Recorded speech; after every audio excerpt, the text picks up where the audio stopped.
Por favor, abra su Biblia en Santiago, capítulo 5. Leamos desde el verso 10. Hermanos míos, tomad como ejemplo de aflicción y de paciencia a los profetas que hablaron en nombre del Señor. He aquí tenemos por bienaventurados a los que sufren. Habéis oído de la paciencia de Job, y habéis visto el fin del Señor, que el Señor es muy misericordioso y compasivo. ¿Está alguno entre vosotros afligido? Haga oración. ¿Está alguno alegre? Cante alabanza. ¿Está alguno enfermo entre vosotros? Llame a los ancianos de la iglesia y oren por él, ungiéndole con aceite en el nombre del Señor. Y la oración de fe salvará al enfermo, y el Señor lo levantará. Y si hubiere cometido pecados, le serán perdonados. ¿Sabe que los hijos de Dios también se enferman? Y sin embargo alaban a Dios. ¿Por qué? Porque hay esperanza en Jesús. Él es la respuesta para cada necesidad del hombre. La Biblia dice en Filipenses 4:19, mi Dios pues suplirá todo lo que os falta conforme a sus riquezas en gloria en Cristo Jesús. Y esto se refiere tanto a necesidades espirituales, necesidades materiales y necesidades corporales. Esto de la salud es un asunto muy complicado, pero a pesar de eso podemos decir con gran gozo y certeza que en Jesús tenemos la victoria. Por lo tanto, no hay necesidad de que un creyente nazca llorando, viva quejándose y muera desilusionado. El cristiano debe ser una persona victoriosa, pero con todo y eso, los cristianos también sufrimos aflicciones. Note lo que dice Santiago 5:10. Hermanos míos, tomad como ejemplo de aflicción y paciencia a los profetas que hablaron en nombre del Señor. Es evidente que los profetas sufrieron aflicciones. Verso 11. He aquí tenemos por bienaventurados a los que sufren. Habéis oído de la paciencia de Job. Usted bien sabe la historia de Job. Él tuvo aflicciones materiales, físicas, emocionales y corporales. Los problemas de Job fueron proverbiales. Así que el asunto de salud es un asunto complicado. Al respecto, veamos algunos puntos importantes. Primero, la causa de la enfermedad. ¿Por qué la gente se enferma? Las causas son muchas y variadas. Algunas personas se enferman debido a su pecado.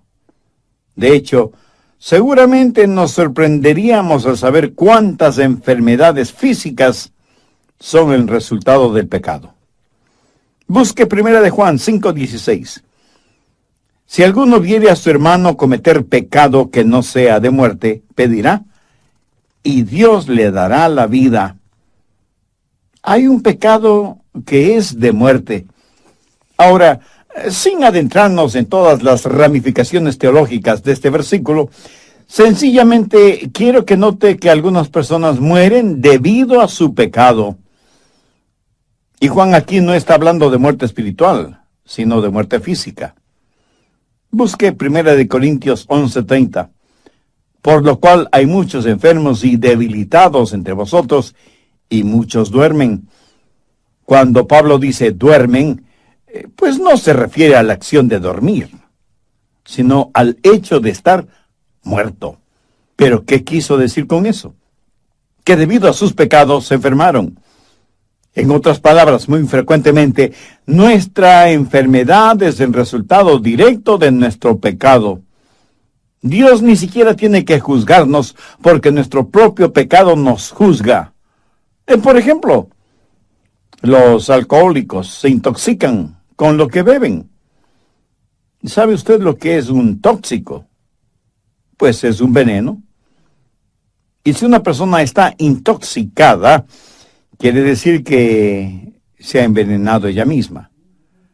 Esa es la razón por la que muchas personas, cuando se intoxican con licores, vomitan.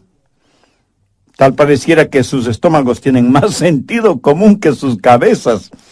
Sus estómagos reaccionan frente al veneno y tratan de rechazarlo, y sin embargo el alcohólico sigue bebiendo. ¡Qué necedad! ¿No le parece? Un borracho se envenena a sí mismo y afecta negativamente a todo su cuerpo.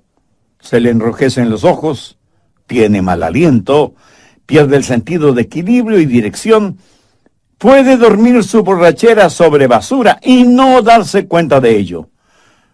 Personalmente yo no me explico cómo nadie puede defender ese vicio y decir que mientras se beba responsablemente, todo está bien. En la actualidad se dice que el alcoholismo es una enfermedad.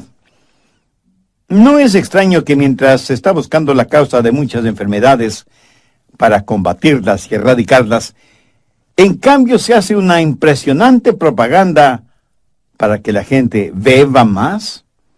Entonces, como dicen, si el alcoholismo es una enfermedad, ¿por qué hacen tanta propaganda para que nos enfermemos? En otras palabras, sabemos la causa de esa enfermedad y se sigue haciendo propaganda, no para erradicar la causa, sino para comercializarla. Somos personas realmente extrañas, sin necesidad de ser extraterrestres. El doctor Evans Graham, de la Universidad de Washington, es conocido como el padre de la moderna cirugía del pecho. Y en relación con el cigarrillo, él dice en su informe médico que el fumar con exceso es la causa del 99% del cáncer del pulmón. Y el doctor Linus Pauling, premio Nobel de Química, asegura que si una persona de 20 años de edad, si fuma una cajetilla de cigarrillos diariamente, está acortando su promedio de vida en 8 años. Aterradora consecuencia de la enfermedad de fumar.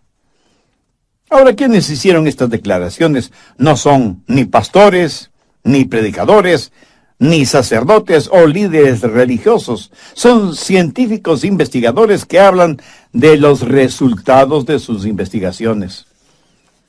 Hay otras personas que se enferman debido a la dieta que tienen y la practican hasta el fanatismo, sin ninguna supervisión médica o de algún reconocido nutricionista.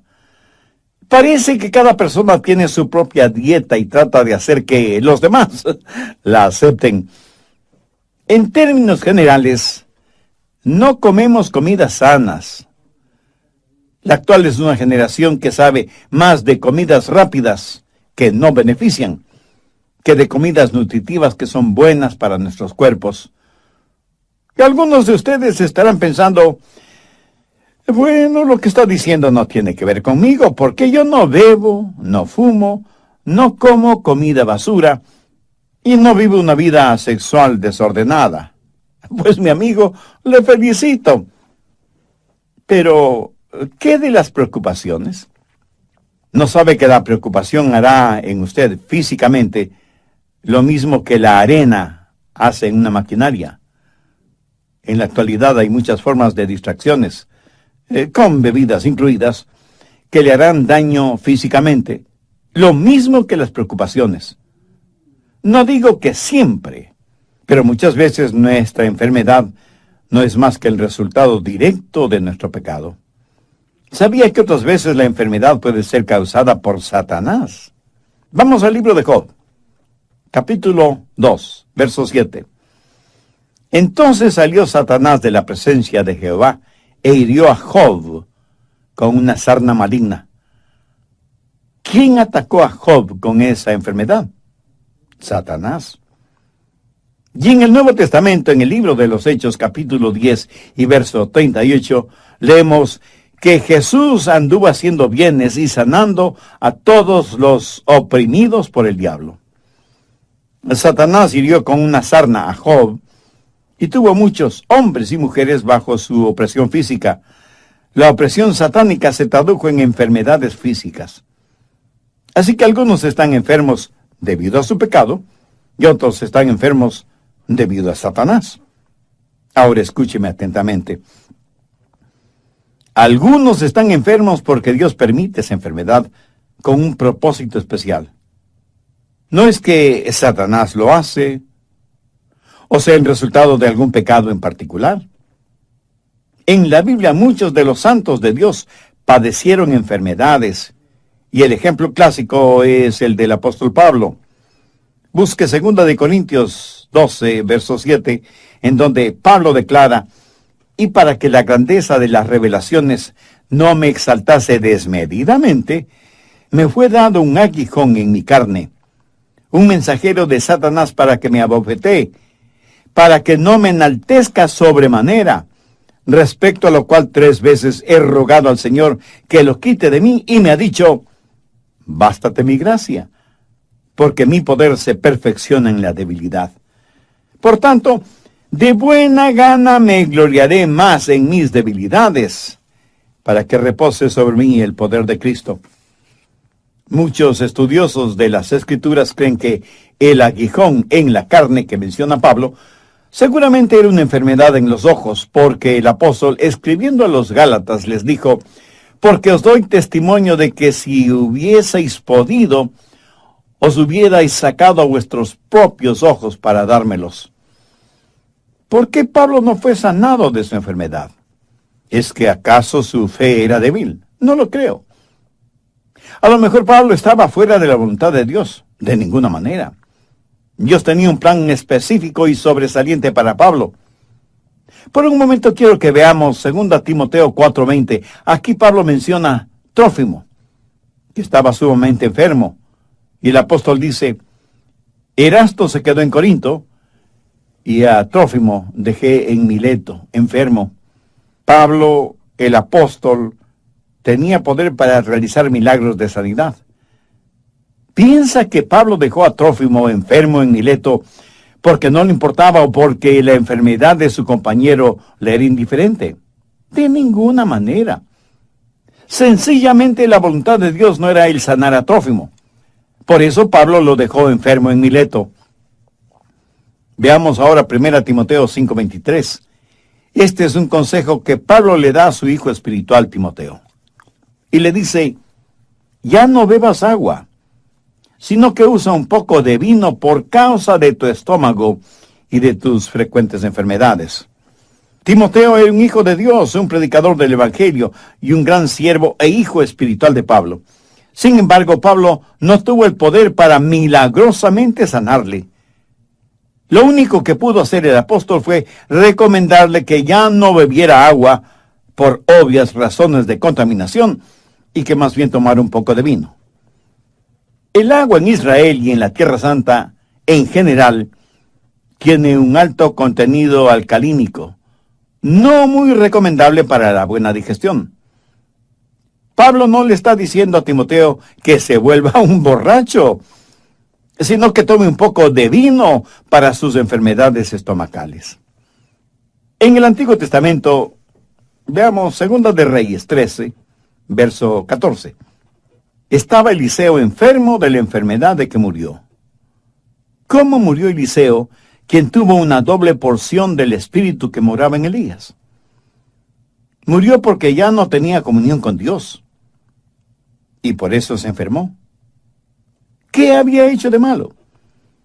Al estudiar la Biblia descubrirá que Eliseo estaba en comunión con Dios y que aún estando en su lecho enfermo, hizo una de las más extraordinarias profecías bíblicas, y no hay ninguna indicación de que Eliseo estuvo enfermo debido a su pecado.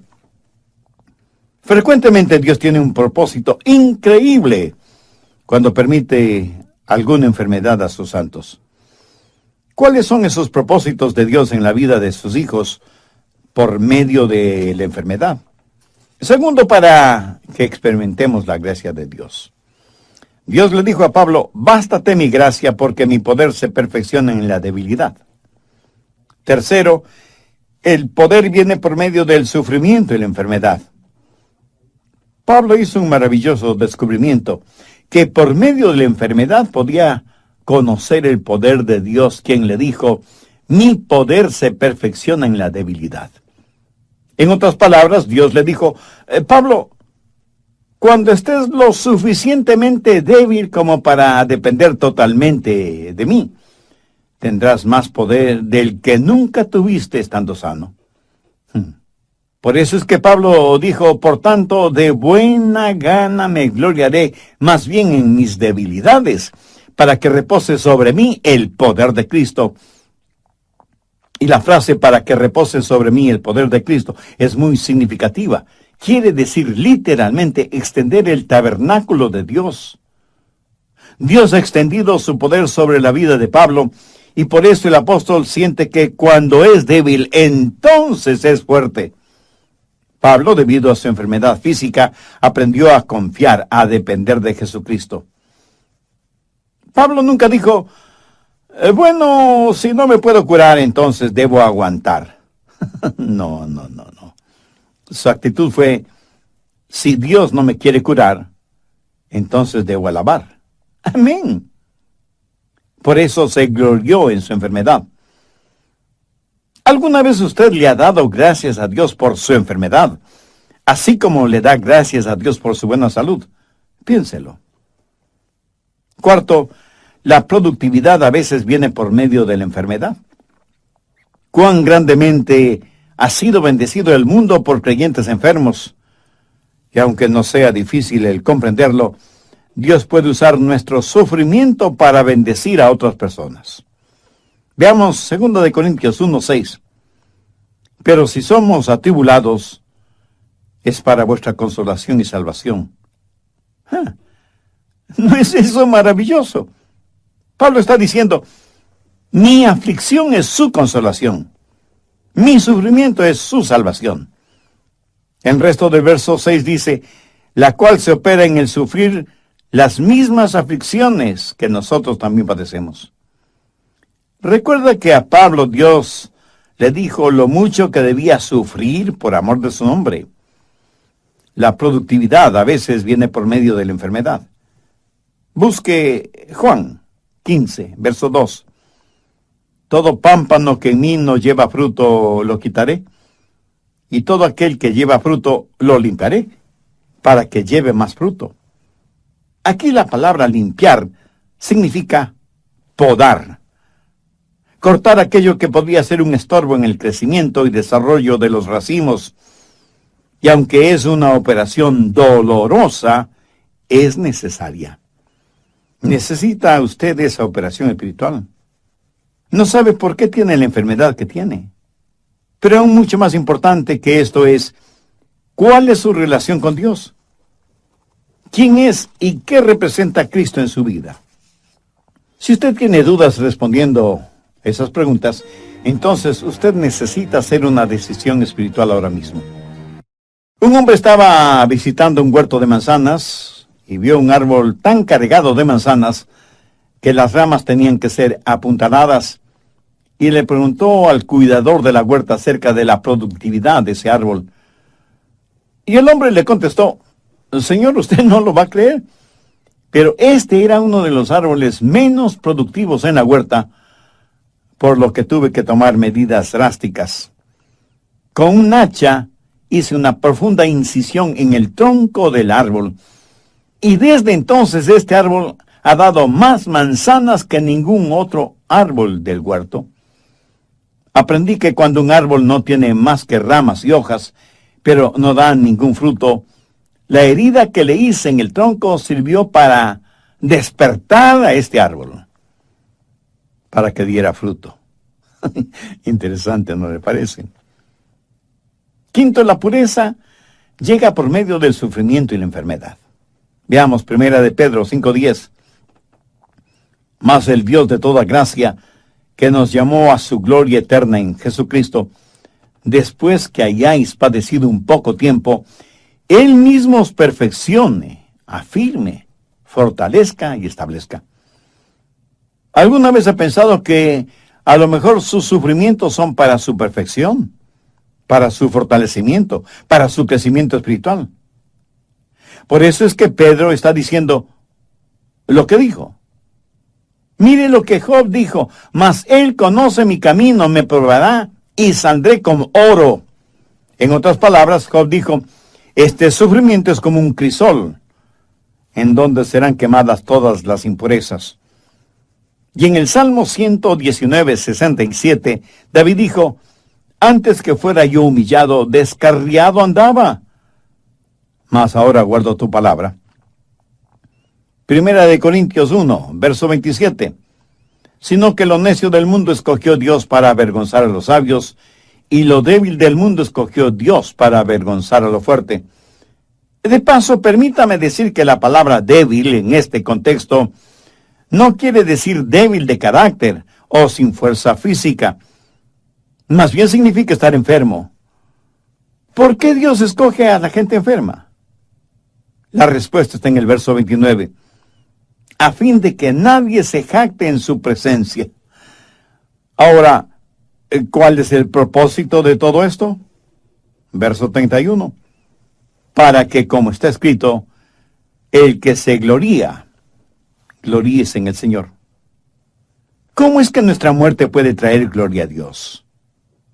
Vayamos al Evangelio de Juan, capítulo 21, verso 19. Esto dijo dando a entender con qué muerte había de glorificar a Dios. Dios, por así decirlo, cierra la boca del diablo. El apóstol Santiago usa el ejemplo de Job. La acusación del diablo contra Job era que Job no amaba a Dios.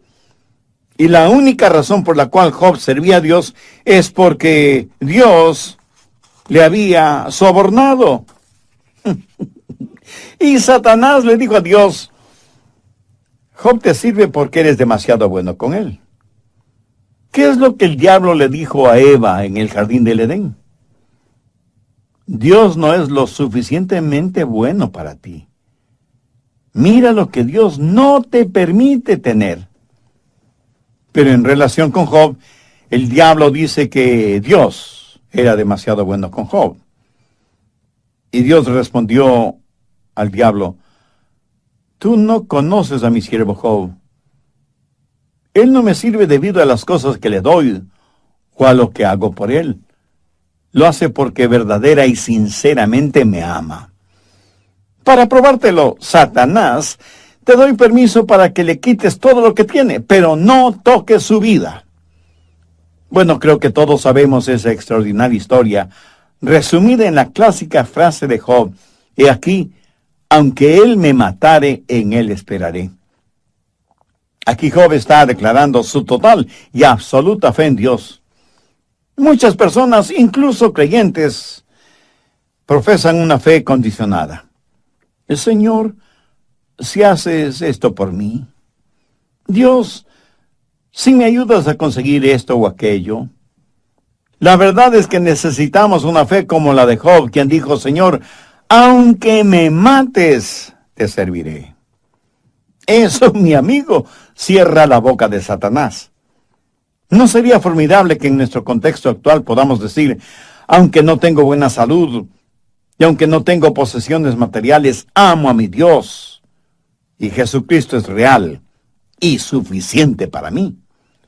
Andrew Murray fue un gran hombre de Dios, y él escribió lo siguiente: frente a los problemas, un hijo o hija de Dios pueden decir, Dios me trajo hasta aquí, y es por su voluntad que estoy en este lugar. Él me protegerá con su amor, y me dará la fortaleza para comportarme como su hijo. Él transformará las pruebas en bendiciones, enseñándome las cosas que Él quiere que aprenda. Y finalmente, en su tiempo, Él me sacará de los problemas, como y cuando Él lo quiera.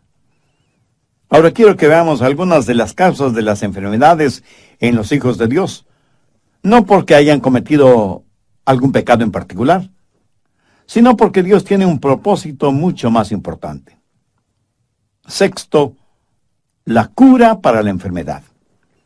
Santiago 5, desde el verso 13. ¿Está alguno entre vosotros afligido? Haga oración. ¿Y está alguno alegre? Cante alabanza. ¿Está alguno enfermo entre vosotros? Llame a los ancianos de la iglesia y oren por él, ungiéndole con aceite en el nombre del Señor. Y la oración de fe salvará al enfermo, y el Señor lo levantará, y si hubiere cometido pecados, le serán perdonados.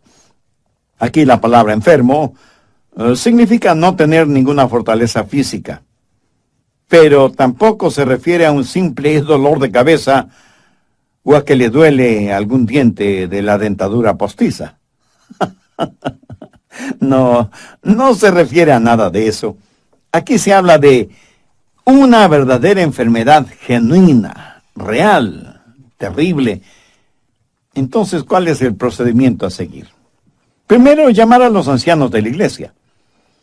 Esto no necesariamente significa una persona llena de años, aunque esa es la etimología de la palabra, pero más bien se refiere a un líder en la iglesia.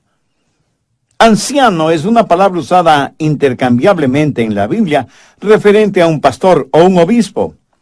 Hay que llamar a los líderes espirituales en la iglesia, no simplemente a cualquier persona, no a pseudopastores o líderes, o apóstoles, o profetas, que no son más que lobos disfrazados de ovejas.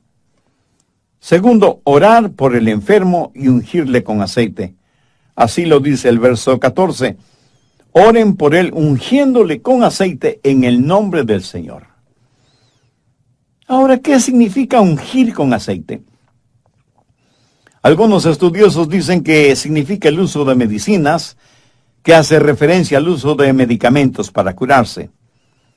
De paso, permítame decir que Dios puede usar doctores para sanar a algún enfermo. No hay nada de malo en consultar con un doctor.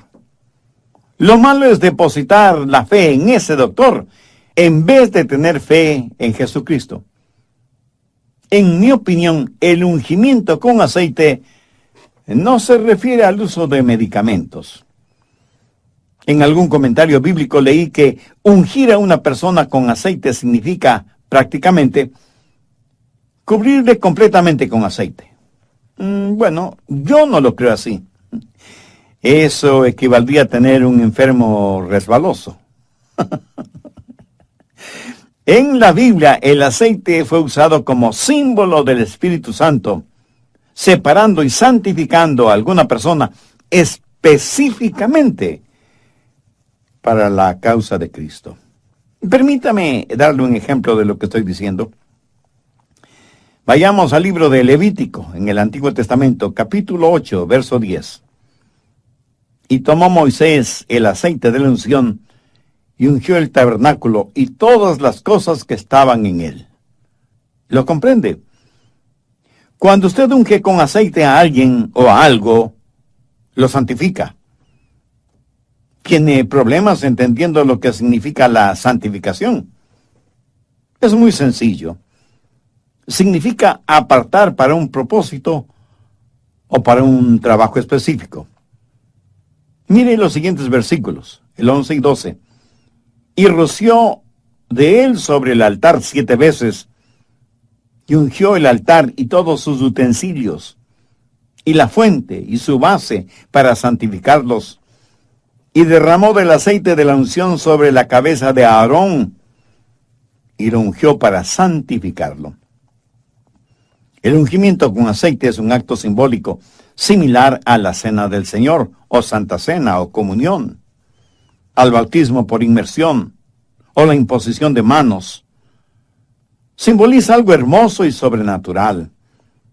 El aceite en la Biblia, siendo un símbolo del Espíritu Santo, cuando es usado para ungir a una persona, simboliza el que esa persona es separada, apartada para el servicio de Dios. Cuando una persona está enferma y llaman a los ancianos o a los líderes espirituales de la iglesia, y ellos le ungen con aceite en el nombre del Señor Jesucristo, significa que esa persona, aunque esté enferma, está separada para el servicio y la causa de Cristo. Ahora, ¿por qué Dios debería sanar a una persona que no ha sido santificada? ¿O por qué Dios debería darle buena salud para que usted siga sirviendo al diablo? El ungimiento de una persona enferma es la declaración tácita de que esa persona está total y completamente entregada en cuerpo y alma al control del Espíritu Santo. Conozco a cientos de personas que han testificado y traído muchas almas al... O sea que, estando enfermas, hicieron más de lo que nunca hicieron estando sanas. Nuevamente, veamos Santiago 5, versos 13 y 14. ¿Está alguno afligido entre vosotros? Haga oración. ¿Está alguno alegre? Cante alabanza. ¿Está alguno enfermo?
Entre vosotros? Llaman los ancianos de la iglesia y oren por él, ungiéndole con aceite en el nombre del Señor. ¿Notó eso? Son los ancianos los que oran por la persona enferma. Y tenga en cuenta que esto no es orar con la persona enferma, sino orar por la persona enferma. Los ancianos están ahí para orar, para descubrir y para hacer la voluntad de Dios. La oración que llega al cielo es la oración que comienza en el cielo. No oramos por la primera cosa que se nos viene a la cabeza. Necesitamos conocer la voluntad de Dios. Primera de Juan 5:14 dice, y esta es la confianza que tenemos en Él, que si pedimos alguna cosa conforme a su voluntad, Él nos oye. Oramos por la persona enferma para determinar la voluntad de Dios.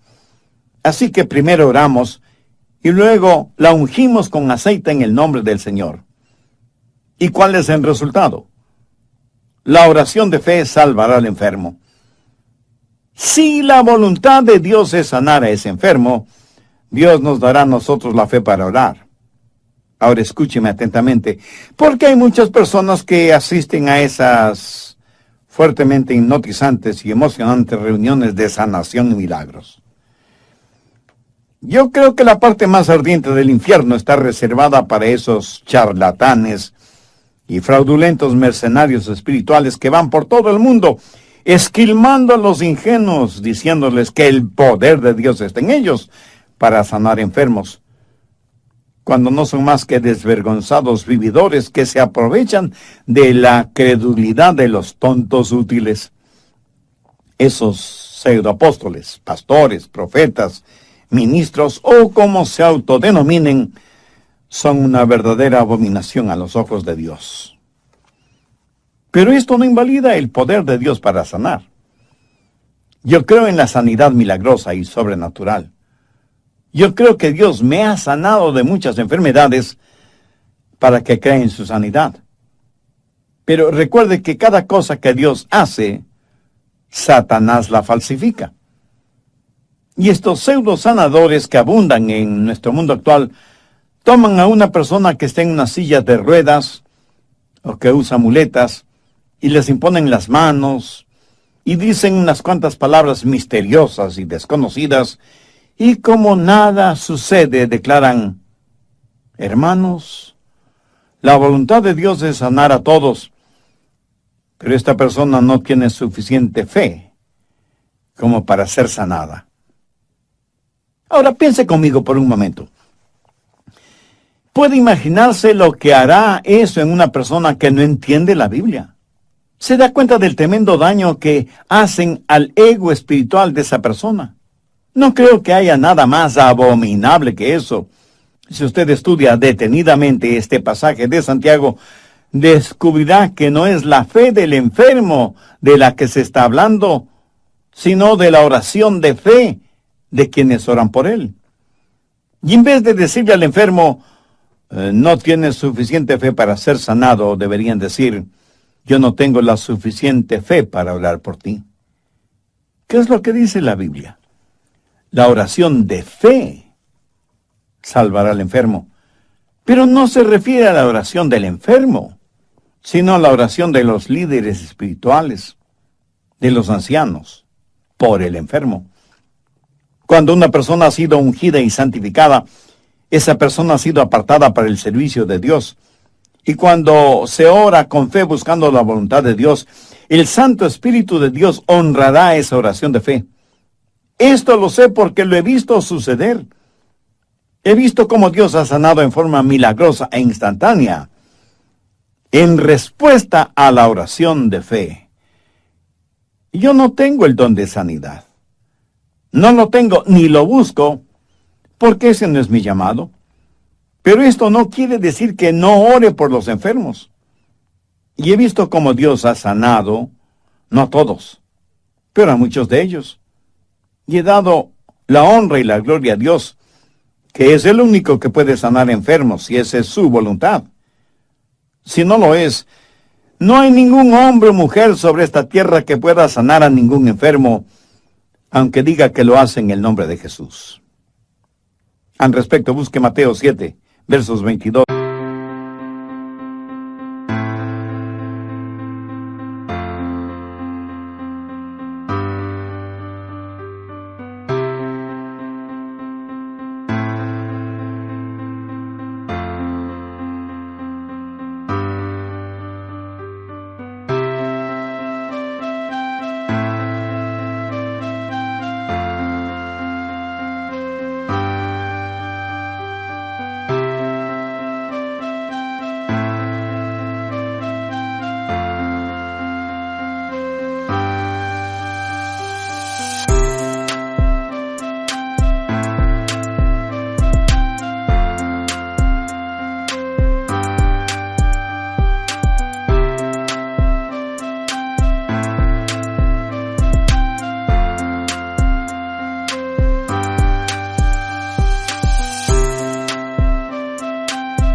Y 23. Muchos me dirán en aquel día, Señor, Señor, ¿no profetizamos en tu nombre? Y en tu nombre echamos fuera demonios. Y en tu nombre hicimos muchos milagros. Y entonces les declararé, nunca os conocí. Apartaos de mí, hacedores de maldad. Si como resultado de haber escuchado este mensaje usted siente la necesidad de hacer una decisión espiritual, le invito a repetir conmigo la siguiente sencilla oración. Querido Dios, gracias por lo racional y práctica que es tu palabra, y eso significa hacerme ver tal y cual soy, un pecador necesitado de tu gracia. Señor Jesús, no quiero seguir viviendo de emociones, sino de realidades. Sé que tú moriste en la cruz para pagar el precio de la culpa de mis pecados, para perdonarme, para limpiarme, para salvarme. Este momento te recibo como mi Salvador y mi Señor, y te pido me hagas un instrumento útil y de bendición en tus manos.